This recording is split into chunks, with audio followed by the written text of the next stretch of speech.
کیا یہ تاریخیں ناقابل اعتماد ہیں؟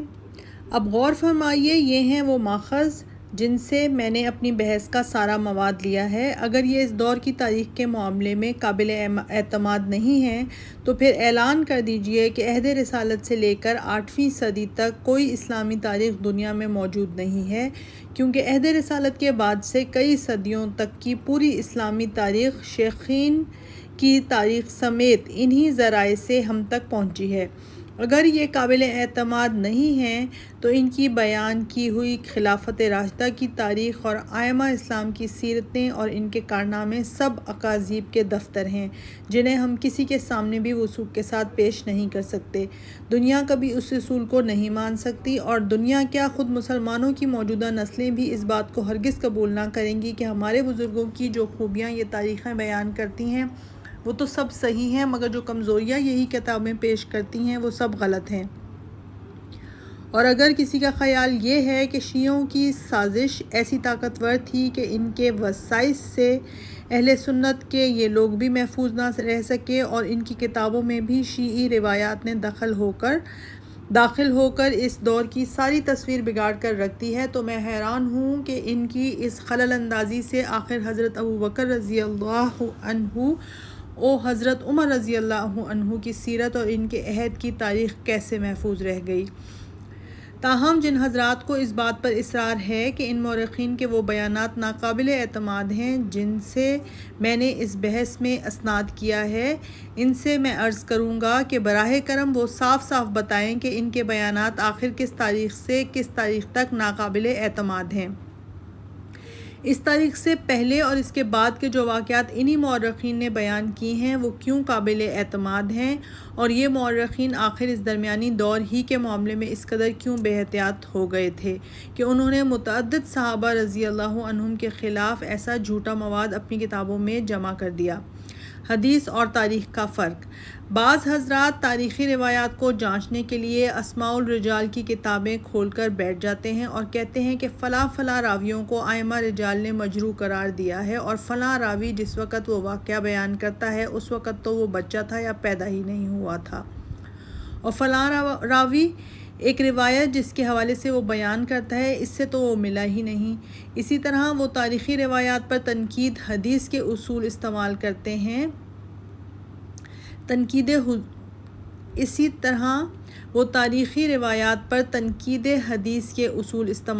ہیں اور اس بنا پر ان کو رد کر دیتے ہیں کہ فلاں واقعہ سند کے بغیر نقل کیا گیا ہے اور فلاں روایت کی سند میں انقطاع ہے۔ یہ باتیں کرتے وقت یہ لوگ اس بات کو بھول جاتے ہیں کہ محدثین نے روایات کی جانچ پڑتال کے یہ طریقے دراصل احکامی احادیث کے لیے اختیار کیے ہیں، کیونکہ ان پر حلال و حرام، فرض و واجب اور مکروہ و مستحب جیسے اہم شرعی امور کا فیصلہ ہوتا ہے، اور یہ معلوم کیا جاتا ہے کہ دین میں کیا چیز سنت ہے اور کیا چیز سنت نہیں۔ یہ شرائط اگر تاریخی واقعات کے معاملے میں لگائی جائیں تو اسلامی تاریخ کے ادوار ماہ بعد تو سوال ہی کیا ہے، قرون اولیٰ کی تاریخ کا بھی کم از کم 9/10 حصہ غیر معتبر قرار پا جائے گا، اور ہمارے مخالفین انہی شرائط کو سامنے رکھ کر ان تمام کارناموں کو ساقط الاعتبار قرار دے دیں گے جن پر ہم فخر کرتے ہیں، کیونکہ اصول حدیث اور اسماء الرجال کی تنقید کے معیار پر ان کا بیشتر حصہ پورا نہیں اترتا۔ حد یہ ہے کہ سیرت پاک بھی مکمل طور پر اس شرط کے ساتھ مرتب نہیں کی جا سکتی کہ ہر روایت ثقات سے ثقات نے متصل سند کے ساتھ بیان کی ہو، خاص طور پہ واقدی اور سیف بن عمر اور ان جیسے دوسرے راویوں کے متعلق ائمہ جرح و تعدیل کے اقوال نقل کر کے بڑے زور کے ساتھ یہ دعویٰ کیا جاتا ہے کہ حدیث ہی نہیں تاریخ میں بھی ان لوگوں کا کوئی بیان قابل قبول نہیں ہے۔ لیکن جن علماء کی کتابوں سے ائمہ جرح و تعدیل کے یہ اقوال نقل کیے جاتے ہیں انہوں نے صرف حدیث کے معاملے میں ان لوگوں کی روایات کو رد کیا ہے۔ رہی تاریخ، مغازی و سیر، تو انہیں علماء نے اپنی کتابوں میں جہاں کہیں ان موضوعات پر کچھ لکھا ہے، انہی علماء نے ان کتابوں میں جہاں کہیں ان موضوعات پر کچھ لکھا ہے وہاں وہ بکثرت واقعات انہی لوگوں کے حوالے سے نقل کرتے ہیں۔ مثال کے طور پر حافظ ابن حجر کو دیکھیے، جن کی تہذیب التہذیب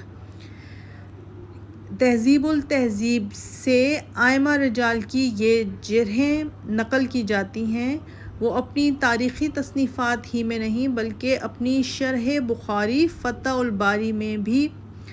الباری تک میں جب غزوات اور تاریخی واقعات کی تشریح کرتے ہیں تو اس میں جگہ جگہ واقدی اور سیف بن عمر اور ایسے ہی دوسرے مجروح راویوں کے بیانات بے تکلف نقل کرتے چلے جاتے ہیں۔ اسی طرح حافظ ابن کثیر اپنی کتاب البدایہ والنہایہ میں خود ابو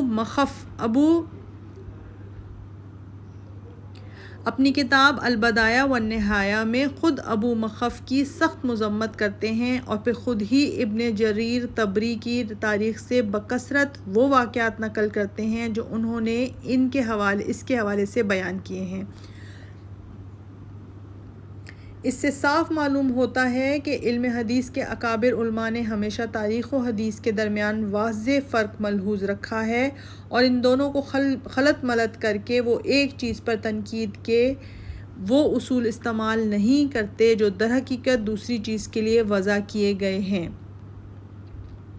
یہ طرز عمل صرف محدثین ہی کا نہیں، اکابر فقہا تک کا ہے جو روایات کو قبول کرنے میں اور بھی زیادہ سختی برتتے ہیں۔ مثال کے طور پہ امام شافعی رحمۃ اللہ علیہ ایک طرف واقدی کو سخت کذاب کہتے ہیں اور دوسری طرف کتاب الاعلام میں غزوات کے متعلق اس کی روایات سے استدلال بھی کرتے ہیں۔ اس کے یہ معنی بھی نہیں ہے کہ یہ لوگ ان مجروح راویوں کے تمام بیانات کو آنکھیں بند کر کے قبول کرتے چلے گئے ہیں۔ دراصل انہوں نے نہ ان لوگوں کے تمام بیانات کو رد کیا ہے اور نہ سب کو قبول کیا ہے، وہ ان میں سے چھانٹ کر صرف وہ چیزیں لیتے ہیں جو ان کے نزدیک نقل کرنے کے قابل ہوتی ہیں، جن کی تائید میں بہت سا دوسرا تاریخی مواد بھی ان کے سامنے ہوتا ہے اور جن میں سلسلہ واقعات کے ساتھ مناسبت بھی پائی جاتی ہے۔ اس لیے کوئی معقول وجہ نہیں ہے کہ ابن سعد، ابن عبد البر، ابن کثیر، ابن جریر، ابن اسیر، ابن حجر اور ان جیسے دوسرے ثقہ علماء نے اپنی کتابوں میں جو حالات مجروح راویوں سے نقل کیے ہیں انہیں رد کر دیا جائے، یا جو باتیں ضعیف یا منقطع سندوں سے لی ہیں یا بلا سند بیان کی ہیں ان کے متعلق یہ رائے قائم کر لی جائے کہ وہ بالکل بے سروپا ہیں، محض گپ ہیں، یا انہیں بس اٹھا کر پھینک ہی دینا چاہیے۔ آج کل یہ خیال بھی بڑے زور و شور سے پیش کیا جا رہا ہے کہ ہمارے ہاں چونکہ تاریخ نویسی عباسیوں کے دور میں شروع ہوئی تھی اور عباسیوں کو بنی امیہ سے جو دشمنی تھی وہ کسی سے چھپی ہوئی نہیں ہے، اس لیے جو تاریخیں اس زمانے میں لکھی گئی ہیں وہ سب اس جھوٹے پروپیگنڈا سے بھر گئیں جو بنی عباس نے اپنے دشمنوں کے خلاف برپا کر رکھا تھا۔ لیکن اگر یہ دعویٰ صحیح ہے تو آخر اس بات کی کیا توجہ کی جا سکتی ہے کہ انہی تاریخوں میں بنی امیہ کے وہ شاندار کارنامے بھی بیان ہوئے ہیں جنہیں یہ حضرات فخر کے ساتھ نقل کرتے ہیں، اور انہی میں حضرت عمر بن عبدالعزیز کی بہترین سیرت کا بھی مفصل ذکر ملتا ہے جو بنی امیہ ہی میں سے تھے۔ سب سے بڑھ کر یہ کہ انہی تاریخوں میں بنی عباس کے بھی بہت سے عیوب اور مظالم بیان کیے گئے ہیں۔ کیا یہ ساری خبریں بھی بنی عباس نے خود پھیلائی تھیں؟ وکالت کی بنیادی کمزوری۔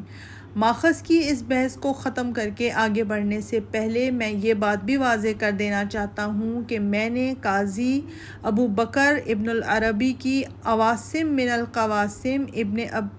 امام ابن تیمیہ کی منہاج السنہ اور حضرت شاہ عبدالعزیز کی تحفہ اثنا عشریہ پر انحصار کیوں نہ کیا۔ میں ان بزرگوں کا نہایت عقیدت مند ہوں اور یہ بات میرے حاشیہ خیال میں بھی کبھی نہیں آئی کہ یہ لوگ اپنی دیانت و امانت اور صحت تحقیق کے لحاظ سے قابل اعتماد نہیں ہیں، لیکن جس وجہ سے اس مسئلے میں میں نے ان پر انحصار کرنے کے بجائے براہ راست اصل ماخذ سے خود تحقیق کرنے اور اپنی آزادانہ رائے قائم کرنے کا راستہ اختیار کیا ہے، وہ یہ ہے کہ ان تینوں حضرات نے دراصل اپنی کتابیں تاریخ کی حیثیت سے بیان واقعات کے لیے نہیں بلکہ شیعوں کے شدید الزامات اور ان کی افراط و تفریط میں رد میں لکھی ہیں، جس کی وجہ سے عملاً ان کی حیثیت وکیل صفائی کی سی ہو گئی ہے، اور وکالت خواہ وہ الزام کی ہو یا صفائی کی، اس کی عین فطرت یہ ہوتی ہے کہ اس میں آدمی اسی مواد کی طرف رجوع کرتا ہے جس سے اس کا مقدمہ مضبوط ہو، اور اس مواد کو نظر انداز کر دیتا ہے جس سے اس کا مقدمہ کمزور ہو جائے۔ خصوصیت کے ساتھ اس معاملے میں قاضی ابو بکر تو حد سے تجاوز کر گئے ہیں، جس سے کوئی ایسا شخص اچھا اثر نہیں لے سکتا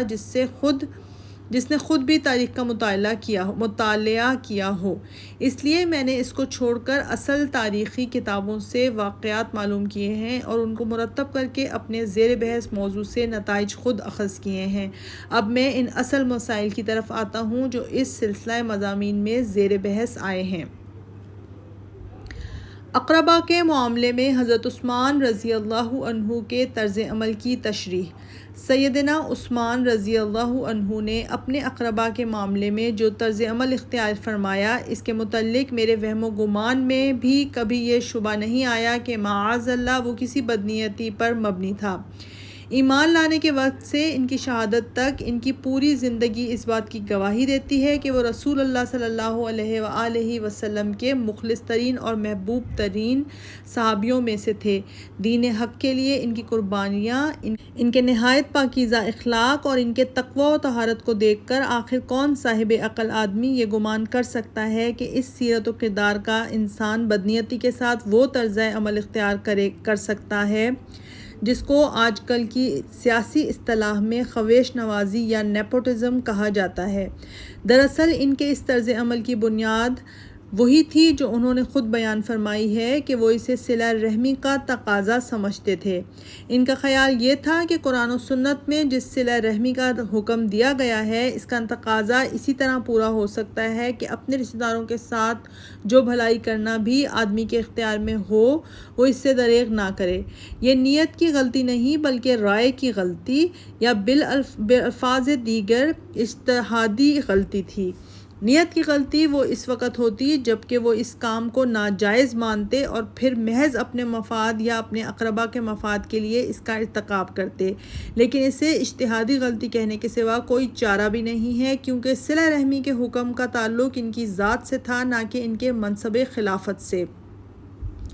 انہوں نے زندگی بھر اپنی ذات سے اپنے اقربا کے ساتھ جو فیاضانہ حسن سلوک کیا وہ بلا شبہ صلہ رحمی کا بہترین نمونہ تھا۔ انہوں نے اپنی تمام جائیداد اور ساری دولت اپنے رشتہ داروں میں تقسیم کر دی اور خود اپنی اولاد کو ان کے برابر رکھا۔ ان کی جتنی تعریف کی جائے وہ کم ہے، مگر صلہ رحمی کا کوئی حکم خلافت کے عہدے سے تعلق نہ رکھتا تھا کہ خلیفہ ہونے کی حیثیت سے بھی اپنے اقربا کو فائدہ پہنچانا اس حکم کا صحیح تقاضا ہوتا۔ صلہ رحمی کے شرعی احکام کی تعویل کرتے ہوئے حضرت عثمان رضی اللہ تعالیٰ عنہ نے بحیثیت خلیفہ اپنے اقربا کے ساتھ جو سلوک کیا، اس کے کسی جز کو بھی شرعاً ناجائز نہیں کہا جا سکتا۔ ظاہر ہے کہ شریعت میں ایسا کوئی حکم نہیں ہے کہ خلیفہ کسی ایسے شخص کو کوئی عہدہ نہ دے جو اس کے خاندان یا برادری سے تعلق رکھتا ہو۔ نہ خمس کی تقسیم یا بیت المال سے امداد دینے کے معاملے میں کوئی ایسا ضابطہ شرعی موجود ہے جس کی انہوں نے کوئی خلاف ورزی کی ہو۔ اس سلسلے میں حضرت عمر رضی اللہ تعالیٰ عنہ کی جس وصیت کا میں نے ذکر کیا ہے وہ بھی کوئی شریعت نہ تھی جس کی پابندی حضرت عثمان رضی اللہ تعالیٰ عنہ پر لازم اور خلاف ورزی ناجائز ہوتی۔ اس لیے ان پر یہ الزام ہرگز نہیں لگایا جا سکتا کہ انہوں نے اس معاملے میں حد جواز سے کوئی تجاوز کیا ہے، لیکن کیا اس کا بھی انکار کیا جا سکتا ہے کہ تدبیر کے لحاظ سے صحیح ترین پالیسی وہی تھی جو حضرت ابو بکر و عمر رضی اللہ عنہم نے اپنے اقربا کے معاملے میں اختیار فرمائی، اور جس کی وصیت حضرت عمر رضی اللہ تعالیٰ عنہ نے اپنے تمام امکانی جانشینوں کو کی تھی۔ اور کیا اس بات کو ماننے میں بھی تأمل کیا جا سکتا ہے کہ سیدنا عثمان رضی اللہ عنہ نے اس سے ہٹ کر جو پالیسی اختیار کی وہ بلحاظ تدبیر نامناسب بھی تھی اور عملاً سخت نقصان دہ بھی ثابت ہوئی۔ بلا شبہ حضرت والا کو ان نقصانات کا اندازہ نہیں تھا جو بعد میں اس سے ہوئے، اور یہ تو کوئی احمق ہی خیال کر سکتا ہے کہ انہوں نے جو کچھ کیا اس ارادے سے کیا کہ یہ نتائج اس سے برآمد ہوں، لیکن تدبیر کی غلطی کو بہرحال غلطی ماننا پڑے گا۔ کیا کسی تعویل سے بھی اس بات کو صحیح نہیں ٹھہرایا جا سکتا کہ ریاست کا سربراہ اپنے ہی خاندان کے ایک فرد کو حکومت کا چیف سیکرٹری بنا دے اور جزیرۃ العرب سے باہر کے تمام اسلامی مقبوضات پر اپنے ہی خاندان کے گورنر مقرر کر دے۔ واضح رہے کہ اس زمانے کے نظم و نسق کی روح سے افریقہ کے تمام مفتوحہ علاقے مصر کے گورنر کے ماتحت، شام کا پورا علاقہ دمشق کے گورنر کے ماتحت اور عراق، آذربائیجان، آرمینیا اور خراسان و فارس کے تمام علاقے کوفہ و بصرہ کے گورنروں کے تحت تھے۔ سیدنا عثمان رضی اللہ عنہ کے زمانے میں ایک وقت ایسا آیا کہ ان تمام صوبوں کے گورنر بلکہ در حقیقت گورنر جنرل انہی کے رشتہ دار تھے۔ یہ ناقابل انکار تاریخی واقعات ہیں جنہیں واقعے کی حد تک موافق و مخالف سب نے مانا، اور کسی نے بھی یہ نہیں کہا کہ واقعتاً ایسا نہیں ہوا تھا۔ اس تدبیر کو صحیح ثابت کرنے کے لیے بہت سے بزرگوں نے یہ استدلال کیا ہے کہ اپنے خاندان کے جن لوگوں کو حضرت عثمان رضی اللہ عنہ نے عہدے دیے تھے، ان میں سے اکثر حضرت عمر رضی اللہ تعالیٰ عنہ کے زمانے میں بھی عہدے پا چکے تھے، مگر یہ بڑا کمزور استدلال ہے۔ اول تو یہ لوگ حضرت عمر رضی اللہ تعالیٰ عنہ کے نہیں بلکہ حضرت عثمان رضی اللہ تعالیٰ عنہ کے اقارب تھے، اور یہ چیز کسی کے لیے بھی اعتراض کی موجب نہ ہو سکتی تھی۔ اعتراض کی گنجائش تو لوگوں کو اس وقت ملتی ہے جب سربراہ مملکت خود اپنے اقربا کو بڑے بڑے عہدے دینے لگے۔ دوسرے، حضرت عمر رضی اللہ تعالیٰ عنہ کے زمانے میں ان لوگوں کو اتنے بڑے عہدے کبھی نہیں دیے گئے تھے جو بعد میں ان کو دیے گئے۔ عبداللہ بن سعد بن ابی سرح ان کے زمانے میں مصر کے صرف ایک فوجی افسر تھے اور بعد میں سعید مصر کے عامل بنا دیے گئے تھے۔ حضرت معاویہ رضی اللہ تعالیٰ عنہ صرف دمشق کے علاقے کے گورنر تھے۔ ولید بن عقبہ صرف الجزیرہ کے عرب علاقے میں جہاں بنی تغلب رہتے تھے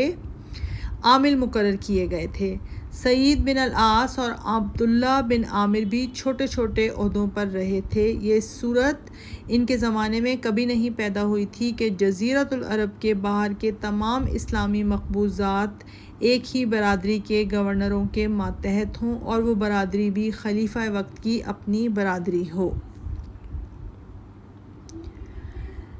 یہ بات بھی ناقابل انکار ہے کہ وہ بیشتر لوگ جن کو حضرت عثمان رضی اللہ عنہ کے آخری عہد میں اتنی بڑی اہمیت حاصل ہوئی،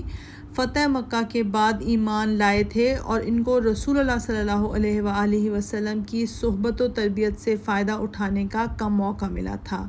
اس میں شک نہیں کہ حضور صلی اللہ علیہ وآلہ وسلم کی بھی یہ پالیسی نہ تھی، اور آپ صلی اللہ علیہ وآلہ وسلم کے بعد حضرت ابو بکر و عمر رضی اللہ عنہما بھی اس پر عامل نہیں ہوئے۔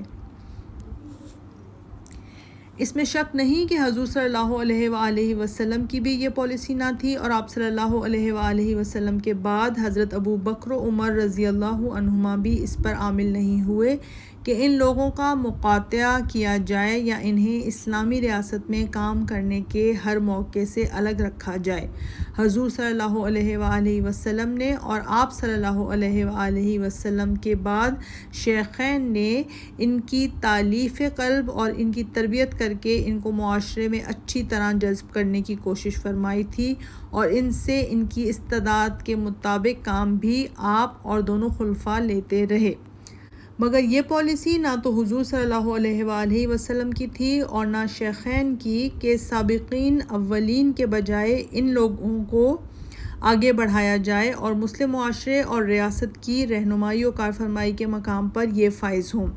حضور اور شیخین کے زمانے میں اول تو یہ ایک مضبوط ڈسپلن میں کسے ہوئے تھے جن میں کوئی ڈھیل نہ تھی، پھر یہ بھی نہ ہوا تھا کہ ان کو بیک وقت مملکت کے اہم ترین کلیدی مناصب دے کر توازن بگاڑ دیا گیا ہوتا، اور مزید برآں فرما روائے وقت کی قرابت بھی ان کے لیے کسی ڈھیل کی موجب نہ ہو سکتی تھی، اس لیے اس زمانے میں ان کا استعمال کیا جانا ان خرابیوں کا باعث نہ بنا جو بعد میں ان کے استعمال سے ظاہر ہوئیں۔ بعد کے واقعات سے جبکہ بنی امیہ کے ہاتھ میں پورا اقتدار آیا، یہ بات عملاً ثابت ہو گئی کہ یہ لوگ چاہے غیر دینی سیاست کے ماہر اور انتظامی اور فوجی لحاظ سے بہترین قابلیتوں کے مالک ہوں، لیکن امت مسلمہ کی اخلاقی قیادت اور دینی سربراہی کے لیے موزوں نہ تھے۔ یہ حقیقت تاریخ میں اتنی نمایاں ہے کہ کوئی وکالت صفائی اس پر پردہ ڈالنے میں کامیاب نہیں ہو سکتی۔ حضرت معاویہ رضی اللہ عنہ کو مسلسل 16-17 سال ایک ہی صوبے کا گورنر رہنے دینا بھی شرعاً ناجائز نہ تھا، مگر سیاسی تدبیر کے لحاظ سے نامناسب ضرور تھا۔ میں یہ نہیں کہتا کہ خواہ مخواہ کسی قصور کے بغیر ان کو معزول ہی کر دیا جاتا، صرف یہ بات کافی تھی کہ ہر چند سال کے بعد ان کا تبادلہ ایک صوبے سے دوسرے صوبے کی گورنری پر کیا جاتا رہتا۔ اس صورت میں وہ کسی ایک صوبے میں بھی اتنے طاقتور نہ ہو سکتے تھے کہ کسی وقت مرکز کے مقابلے میں تلوار لے کر اٹھ کھڑا ہونا ان کے لیے ممکن ہوتا۔ بیت المال سے اقربا کی مدد کا معاملہ۔ بیت المال سے اپنے اقربا کی مدد کے معاملے میں حضرت عثمان رضی اللہ عنہ نے جو کچھ کیا، اس پر بھی شرعی حیثیت سے کسی اعتراض کی گنجائش نہیں ہے۔ معاذ اللہ، انہوں نے خدا اور مسلمانوں کے مال میں کوئی خیانت نہیں کی تھی، لیکن اس معاملے میں بھی ان کا طریقہ کار بلحاظ تدبیر ایسا تھا جو دوسروں کے لیے وجہ شکایت بنے بغیر نہ رہ سکا۔ محمد بن سعد نے طبقات میں امام زہری کا یہ قول نقل کیا ہے: حضرت عثمان رضی اللہ عنہ نے اپنی حکومت کے آخری 6 سالوں میں اپنے رشتہ داروں اور خاندان کے لوگوں کو حکومت کے عہدے دیے اور مروان کے لیے مصر کا خمس یعنی افریقہ کے اموال غنیمت کا خمس جو مصر کے صوبوں کی طرف سے آیا تھا لکھ دیا، اور اپنے رشتہ داروں کو مالی عطیے دیے، اور اس معاملے میں یہ تعویل کی کہ یہ وہ صلہ رحمی ہے جس کا اللہ نے حکم دیا ہے۔ انہوں نے بیت المال سے روپیہ بھی لیا اور قرض رقمیں بھی لیں، اور کہا کہ ابو بکر و عمر رضی اللہ عنہما نے اس مال میں سے اپنا حق چھوڑ دیا تھا اور میں نے اسے لے کر اپنے اقربا کو تقسیم کیا ہے۔ اسی چیز کو لوگوں نے ناپسند کیا۔ یہ امام زہری کا بیان ہے، جن کا سیدنا عثمان رضی اللہ عنہ کے عہد سے قریب ترین تھا، اور محمد بن سعد کا زمانہ امام زہری کے زمانے سے بہت قریب ہے۔ ابن سعد نے صرف 2 واسطوں سے ان کا یہ قول نقل کیا ہے۔ اگر یہ بات ابن سعد نے امام زہری کی طرف یا امام زہری نے حضرت عثمان رضی اللہ عنہ کی طرف غلط منسوب کی ہوتی تو محدثین اس پر ضرور اعتراض کرتے، اس لیے اس بیان کو صحیح ہی تسلیم کرنا ہوگا۔ اس کی تائید ابن جریر طبری کے اس بیان سے ہوتی ہے کہ افریقہ میں عبداللہ بن سعد بن ابی سرحہ نے وہاں کے بطریق سے 300 قنطار سونے پر مصالحت کی تھی۔ پھر حضرت عثمان رضی اللہ عنہ نے یہ رقم الحکم یعنی مروان بن حکم کے باپ کو خاندان کو عطا کر دینے کا حکم دیا۔ حضرت عثمان نے خود بھی ایک موقع پر ایک مجلس میں جہاں حضرت علی، حضرت سعد بن ابی وقاص، حضرت زبیر، حضرت طلحہ اور حضرت معاویہ رضی اللہ عنہم موجود تھے اور ان کے مالی عطایا پر اعتراضات زیر بحث تھے، اپنے طرز عمل کی یہ تشریح فرمائی تھی: میرے دونوں پیش رو اپنی ذات اور اپنے رشتہ داروں کے معاملے میں سختی برتتے رہے، مگر رسول اللہ صلی اللہ علیہ وآلہ وسلم تو اپنے رشتہ داروں کو مال دیا کرتے تھے۔ میں ایک ایسے خاندان سے ہوں جس کے لوگ قلیل المعاش ہیں، اس وجہ سے میں نے اس خدمت کے بدلے میں جو میں اس حکومت کی کر رہا ہوں اس مال میں سے روپیہ لیا ہے، اور میں سمجھتا ہوں کہ مجھے ایسا کرنے کا حق ہے۔ اگر آپ لوگ اسے غلط سمجھتے ہیں تو اس روپے کو واپس کرنے کا فیصلہ کر دیجیے۔ میں آپ کی بات مان لوں گا۔ سب لوگوں نے کہا آپ نے یہ بات بہت ٹھیک فرمائی۔ پھر حاضرین نے کہا آپ نے عبداللہ بن خالد بن اسید اور مروان کو روپیہ دیا ہے۔ ان کا بیان تھا کہ یہ رقم مروان کو 15,000 کی اور ابن اسید کو 50,000 کی مقدار میں دی گئی ہے۔ چنانچہ یہ رقم ان دونوں سے بیت المال کو واپس دلوائی گئی اور لوگ راضی ہو کر مجلس سے اٹھے۔ ان روایات سے جو بات معلوم ہوتی ہے وہ یہ ہے کہ حضرت عثمان رضی اللہ عنہ نے اپنے اقربا کو روپیہ دینے میں جو طرز عمل اختیار کیا تھا وہ ہرگز شرعی جواز کی حد سے متجاوز نہ تھا۔ انہوں نے جو کچھ لیا وہ یا تو صدر مملکت کی حیثیت سے اپنے حق الخدمت کے طور پر لے کر خود استعمال کرنے کے بجائے اپنے عزیزوں کو دیا،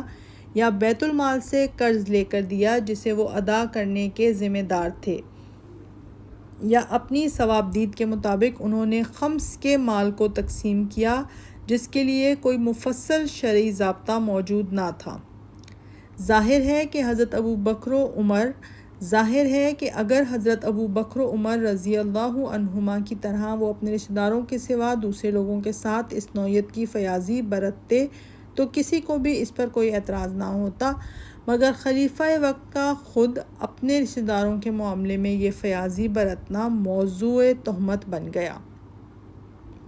حضرت ابو بکر و عمر رضی اللہ عنہما نے اسی بنا پر اپنے آپ کو ہر شک و شبہ سے بالاتر رکھنے کی خاطر اپنی ذات پر بھی سختی کی اور اپنے عزیزوں کو بھی ان فیاضیوں سے محروم رکھا تھا جو وہ دوسرے سب لوگوں کے ساتھ برتتے تھے۔ حضرت عثمان رضی اللہ تعالیٰ عنہ نے یہ احتیاط ملحوظ نہ رکھی اور وہ اعتراضات کے ہدف بن گئے۔ شورش کے اسباب۔ حضرت عثمان رضی اللہ عنہ کے خلاف جو شورش برپا ہوئی، اس کے متعلق یہ کہنا کہ وہ کسی سبب کے بغیر محض صبائیوں کی سازش کی وجہ سے اٹھ کھڑی ہوئی تھی یا وہ محض اہل عراق کی شورش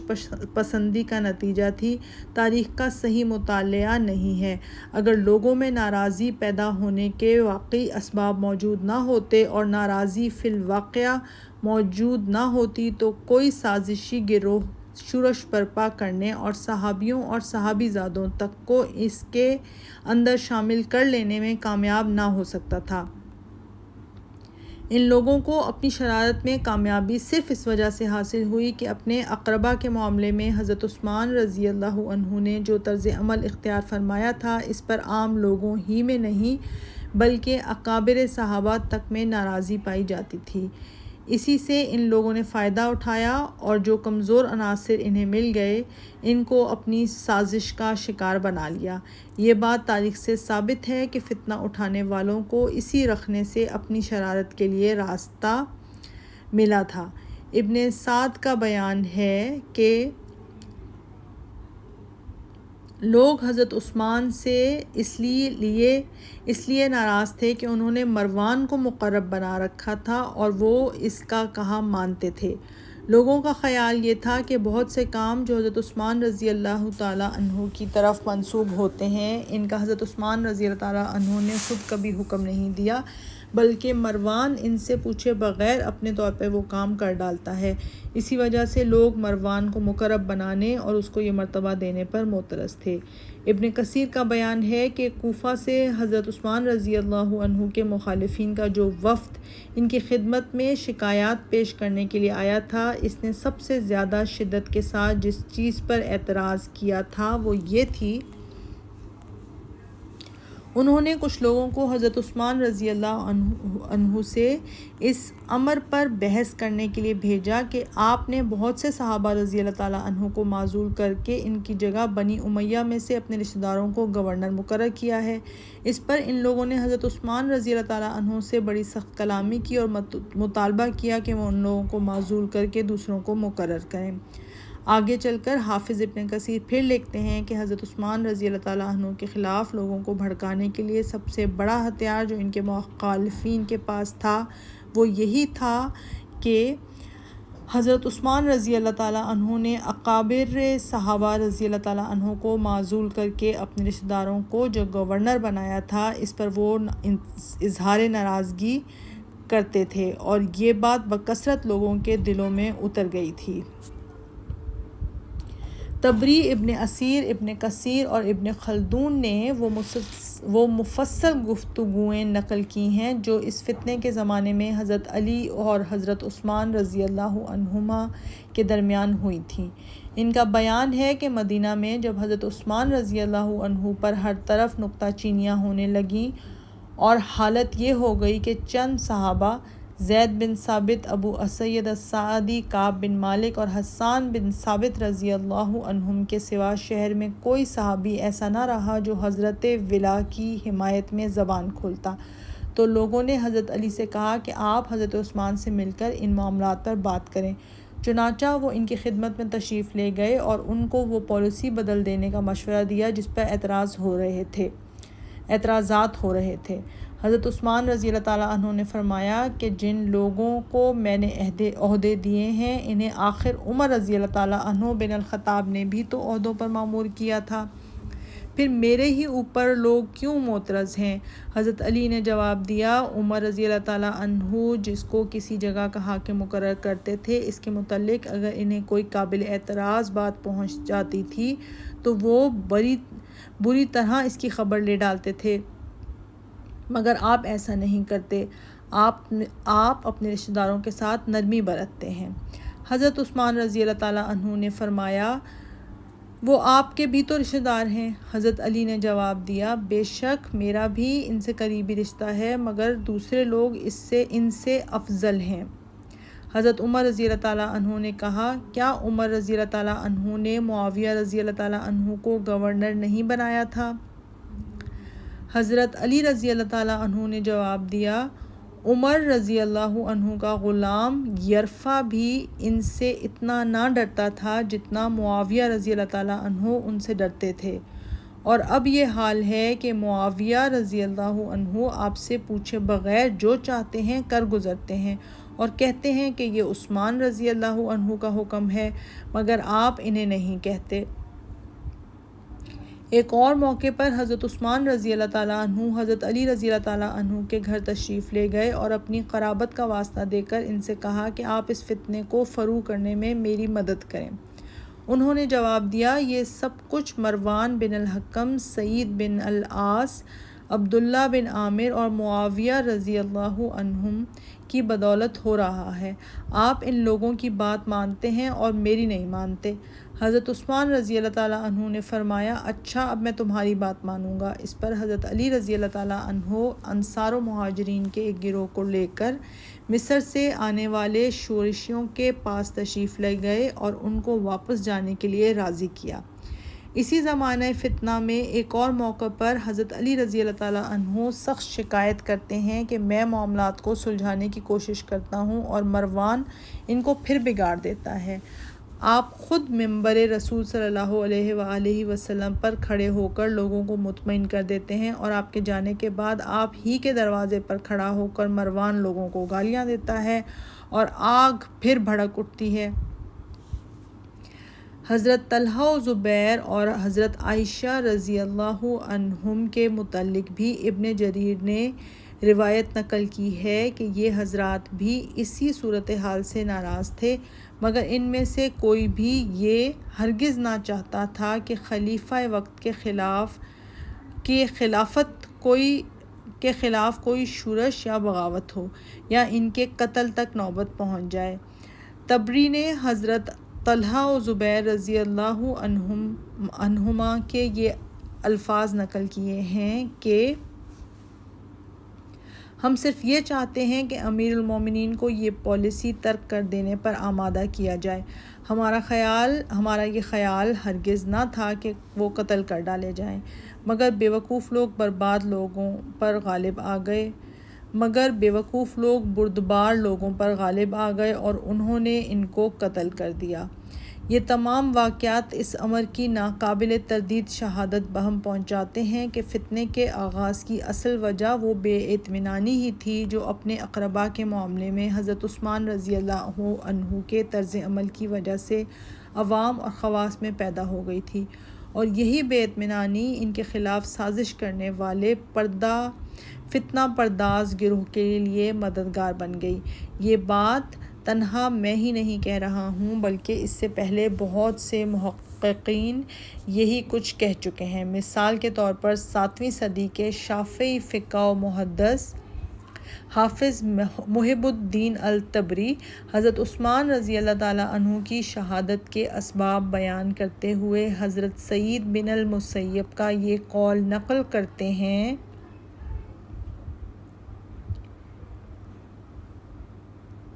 جب حضرت عثمان رضی اللہ عنہ حکمران ہوئے تو ان کے برسر اقتدار آنے کو صحابہ میں سے بعض لوگوں نے اس بنا پر ناپسند کیا کہ وہ اپنے قبیلے سے بہت محبت رکھتے تھے۔ 12 سال آپ حکمران رہے اور بارہا آپ نے بنی امیہ میں سے ایسے لوگوں کو حکومت کے مناصب پر مقرر فرمایا جنہوں نے رسول اللہ صلی اللہ علیہ وآلہ وسلم کی صحبت نہ پائی تھی۔ آپ کے امراء سے ایسے کام صادر ہوتے تھے جنہیں رسول اللہ صلی اللہ علیہ وآلہ وسلم کے اصحاب پسند نہ کرتے تھے۔ آپ سے ان کی شکایت کی جاتی مگر آپ ان شکایات کو دور نہ فرماتے۔ اپنی حکومت کے آخری 6 سالوں میں آپ نے اپنی بنی کو خاص ترجیح دی اور انہیں حکومت و امارت کے مناصب پر مقرر فرمایا۔ حافظ ابن حجر بھی ان اسباب شہادت عثمان رضی اللہ عنہ پر کلام کرتے ہوئے یہی بات کہتے ہیں: ان کے قتل کا سبب یہ ہوا کہ بڑے بڑے علاقوں کے حکام ان کے اقارب میں سے تھے۔ پورا شام حضرت معاویہ رضی اللہ عنہ کے ماتحت تھا۔ بصرے پر سعید بن العاص تھے، مصر پر عبداللہ بن سعد بن ابی سرحہ تھے، خراساں پر عبداللہ بن عامر تھے۔ ان علاقوں کے لوگوں میں سے جو لوگ حج پر آتے وہ اپنے امیر کی شکایت کرتے مگر حضرت عثمان رضی اللہ عنہم نرم مزاجی، کثیر الاحسان اور حلیم الطبع آدمی تھے۔ اپنے بعض امراء کو تبدیل کر کے لوگوں کو راضی کر دیتے اور پھر انہیں دوبارہ مقرر کر دیتے تھے۔ مولانا انور شاہ صاحب فرماتے ہیں: پھر ان فتنوں کے بھڑکنے کا سبب یہ ہوا کہ امیر المومنین عثمان رضی اللہ عنہ اپنے رشتہ داروں کو مناصب حکومت پر مقرر کرتے تھے اور ان میں سے بعض کا طرز عمل اچھا نہ تھا۔ اس پر لوگ معترض ہوتے اور ان کی شکایات لوگوں نے حضرت عثمان رضی اللہ عنہ تک پہنچائیں مگر حضرت نے ان کو سچ نہ سمجھا اور خیال کیا کہ یہ لوگ میرے رشتہ داروں سے خواہ مخواہ جلتے ہیں اور شاید انہیں میرے رشتہ داروں کا مناصب پر مقرر کیا جانا ناگوار ہے، اس لیے یہ ان کی شکایتیں کرتے ہیں۔ پھر یہ بات بھی ہے کہ حضرت عثمان رضی اللہ عنہ نے اگرچہ اپنے رشتہ داروں کو لوگوں کی شکایتوں پر معزول نہیں کیا مگر آپ نے ان کی حمایت بھی نہیں کی۔